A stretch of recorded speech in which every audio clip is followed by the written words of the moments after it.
Imagine this. A modern trowel scrapes away a few millimeters of dust, and a name you only knew from scripture suddenly stares back in stone. Not a metaphor, not a legend, a receipt, a seal, a bureaucratic warning, left behind by people who never expected us to read their paperwork 2.5 millennia later. Biblical archaeology almost never finds the Bible. It finds the world the Bible fought with and fed on. Tax collectors, tomb builders, palace clerks, soldiers and families trying to outlive an empire. And once in a rare while, the ground gives up something so specific that even veteran excavators can't hide it. The kind of discovery where someone blurts, "I screamed out of excitement," because their hands are holding a message that once terrified kings. Shock 1.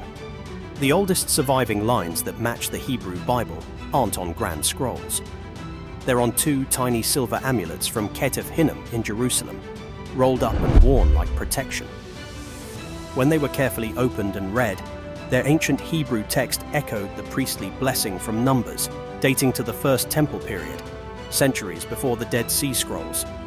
A prayer, not for a stage, but for the body, pressed against skin, folded into metal, and carried through a world where invasion and exile weren't ideas, they were weather. Shock 2. History sometimes survives as an insult. At Tel Dan, a shattered basalt monument was found reused in a wall like ordinary rubble. On it, an Aramaic inscription contains a phrase widely read as House of David, presented as the dynasty of a defeated king. What rattled scholars wasn't only the wording, it was the voice. This isn't Israel praising itself. It reads like an enemy's victory boast. That means the dynasty's name is preserved not by devotion, but by propaganda. An opponent shouting, "I beat them," and accidentally leaving a breadcrumb for the future. Shock 3. The Bible's empires weren't vague backdrops. They sent invoices. In October 2025, researchers announced a First Temple period Assyrian cuneiform text found near Jerusalem's Temple Mount area, a fragment of official correspondence about a late tribute payment from Judah. The language is administrative, the tone impatient, an imperial system checking whether a small kingdom has paid on time. Petrographic analysis indicated the clay likely came from the Assyrian heartland in the Tigris Basin, implying the message physically traveled from the empire's core to Jerusalem. The past, suddenly, feels less like myth, and more like paperwork delivered by an envoy, sealed, read, and then broken and discarded. And here's the twist. Sometimes, the most powerful artifact is smaller than a fingernail.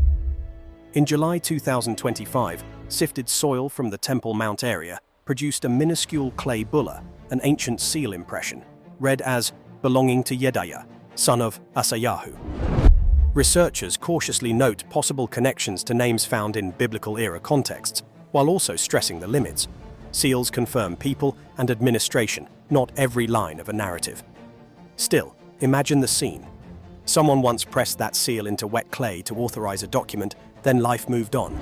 Letters were sent, doors were shut, buildings collapsed, and the seal waited in debris until modern hands found it again. Shock 4. Sometimes a name we assume is only literary turns up in the least glamorous place imaginable: construction fill. At Caesarea Maritima, a limestone inscription was discovered reused in a Roman theatre. It preserves the name Pontius Pilate and identifies him as prefect. One of the most infamous administrators in Western memory, reduced to a step, walked on by strangers until archaeologists lifted him back into daylight. It's a brutal lesson in what history does. It recycles monuments, and only later do we decide what was important. Finally, archaeology gets personal. In 1990, construction in Jerusalem exposed a rock-cut burial cave with ossuaries from the Second Temple period.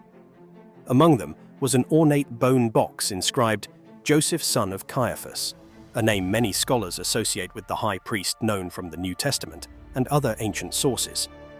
Archaeology can't replay a trial or verify a sermon line by line, but it can re-anchor an era in real graves and real family names, where politics and piety shared the same air and the same dust. One last jolt, because not every biblical artifact is about a famous person. A carved stone found at Magdala, dated to before AD 70, bears what researchers describe as the oldest known depiction of a 7-branched menorah. The object links synagogue life in Galilee to memories of the Jerusalem temple before its destruction. It's the kind of detail you can picture on screen, a hand carving a sacred symbol while the future is already on its way. Notice what ties these finds together. None were staged as holy relics. The silver amulets were funerary jewelry, the Teldan stone was war propaganda, the Assyrian shard was office correspondence, the bulla was a security device, the pilot stone was recycled masonry, and the Caiaphas ossuary was where a family placed their dead. That's why they matter. They weren't created to persuade us.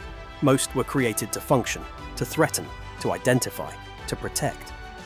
For the 2025 Assyrian text, specialists stressed that ordinariness, a scrap of administration that survived by accident, yet it preserves evidence of Judah's entanglement with Assyrian power and tribute deadlines. Line them up, and you don't get a single gotcha.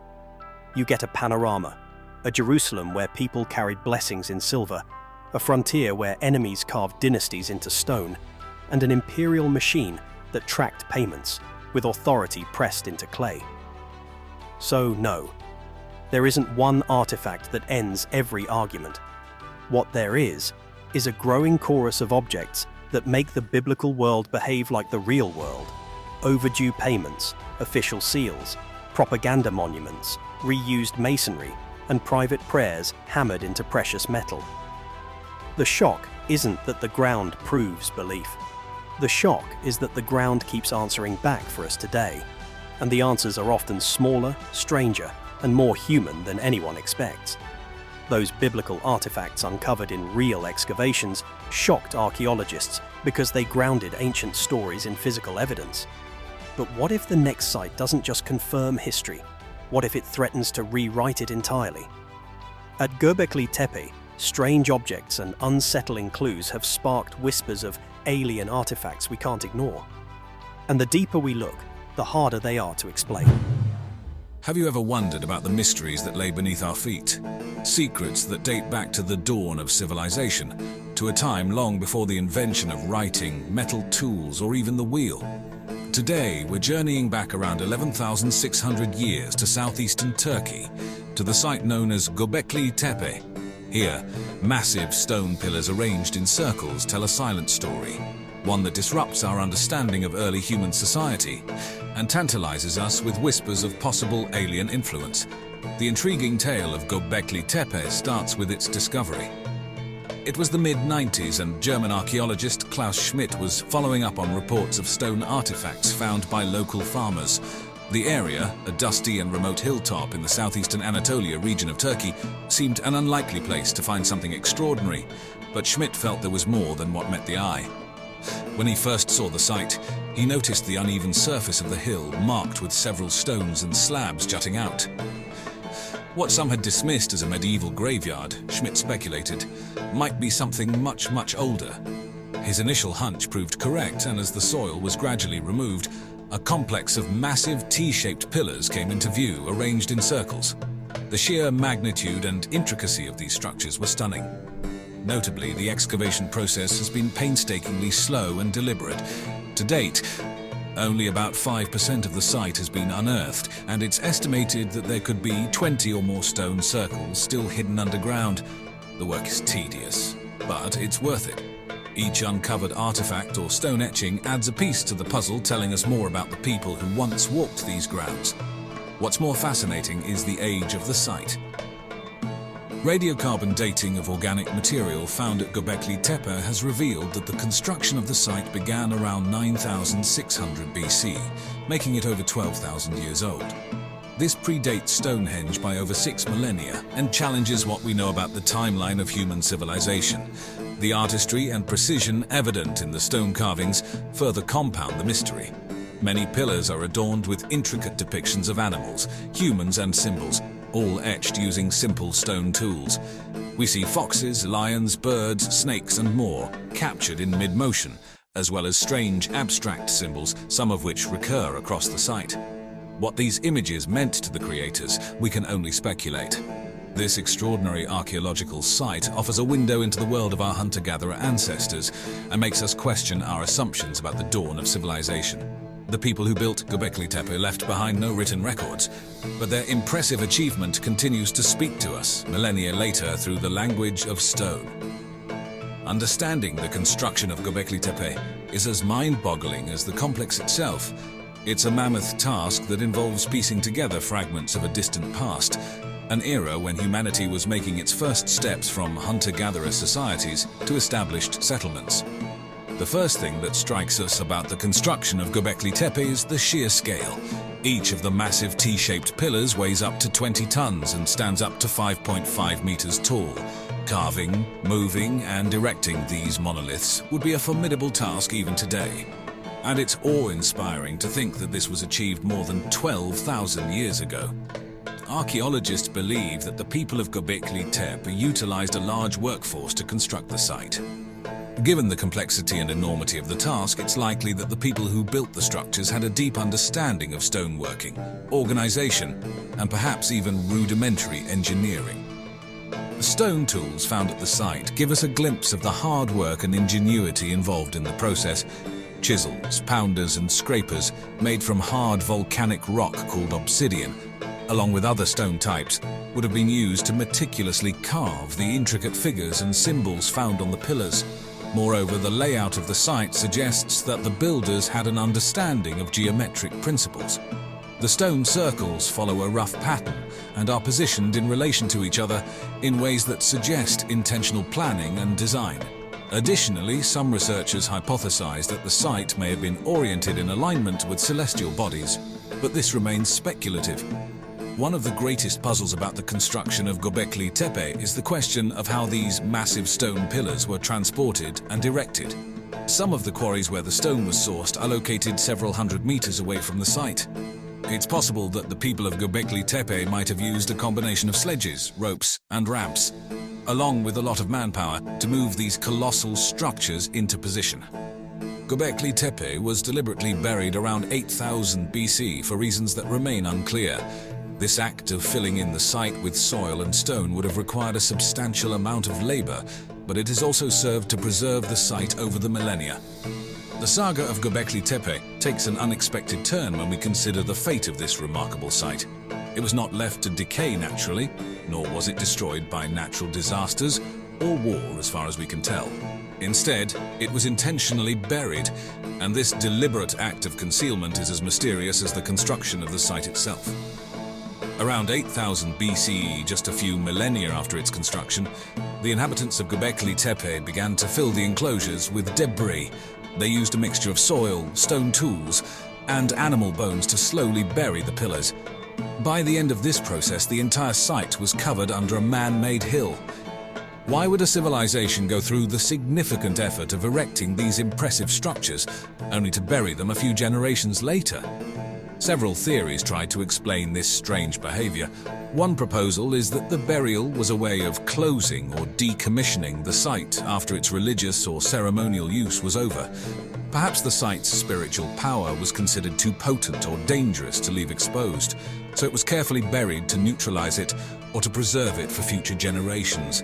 Alternatively, the intentional burial could have been a protective measure against invading forces. Concealing the site could have kept it safe from destruction or desecration. However, there is little evidence to suggest that such external threats existed at the time. Another intriguing possibility is that the shift from a hunter-gatherer society to a more agrarian one caused significant cultural changes, including changes in religious practices. As new ways of life and belief systems emerged, the old monuments may have been deemed obsolete and hence deliberately hidden away. Regardless of the reasons, the intentional burial of Gobekli Tepe preserved the site for millennia, protecting it from weathering and human interference. In a sense, the site's ancient inhabitants became the first curators of their cultural heritage, gifting future generations a glimpse into a world that existed more than 10,000 years ago. In the end, the decision to bury Gobekli Tepe may well be the reason why we are able to explore its mysteries today. As we descend further into the layers of Gobekli Tepe, we encounter theories that propose a rather controversial perspective, the possible influence of extraterrestrials in its construction. Now, why would such an assumption be made about this ancient site? Firstly, The immense scale and complexity of Gobekli Tepe, along with its antiquity, has been baffling to archaeologists. It was constructed at a time when humans were hunter-gatherers, yet it exhibits an architectural sophistication and knowledge of stone working that seems out of sync with the capabilities of its time. Some theorists propose that this discrepancy indicates external influence, possibly even from extraterrestrial beings. One of the biggest proponents of this theory is author and ancient astronaut theorist Erich von Däniken, who argues that the site's construction is beyond the technological ability of the people of the time. Furthermore, some of the carvings on the pillars have been interpreted as celestial symbols or representations of beings not from our world. Now, let's delve into the art of Gobekli Tepe, an aspect that adds an extra layer of intrigue to the already fascinating site. Unlike many other ancient structures, the pillars of Gobekli Tepe are not just functional or symbolic in their shape and placement. They are also decorated with a diverse array of animal figures and abstract symbols, providing a rare glimpse into the mindset of people who lived thousands of years ago. The carved creatures, including wild boars, foxes, birds, snakes and scorpions, amongst others, are depicted in bas-relief, a carving technique in which the figures slightly project from the background. The artistry required for this kind of detailed and precise work is noteworthy, especially considering that it was achieved using simple stone tools. In addition to the animal carvings, there are also abstract symbols and shapes carved onto the pillars. Circles, crescents, and H-like symbols are among those commonly found. The meaning of these abstract symbols remains a mystery, though they may represent an early form of writing or proto-script, which is a significant breakthrough in human cultural evolution. Interestingly, the carvings appear to have been made after the pillars were erected, suggesting that the creation of these intricate designs was part of the ceremonial activities at the site. Imagine the scene, the stone pillars towering above, as ancient artists worked to carve their symbols and figures all under the vast open sky. One tantalizing hypothesis is that the animal carvings might represent constellations, indicating a sophisticated understanding of the night sky. This theory, however, remains speculative and is a subject of ongoing research. At the heart of the matter, the art of Gobekli Tepe seems to go beyond mere decoration. It may have served ritualistic or symbolic purposes, perhaps communicating stories, beliefs, or principles central to the society that created them. Today we ventured into the circles of Gobekli Tepe, an archaeological gem that pushes the boundaries of what we believed our hunter-gatherer ancestors could achieve. Its artistry, intricacy, and scale challenge the timeline of human civilization, leading some to wonder if there may have been external, even extraterrestrial influences at work. But as we continue to delve into these stone-carved mysteries, we realize that the most important message Gobekli Tepe holds might be this: that humans, even in the farthest reaches of the past, were capable of creating profound and enduring legacies. After all, what are we if not stories in stone? And as always, keep wondering, keep exploring.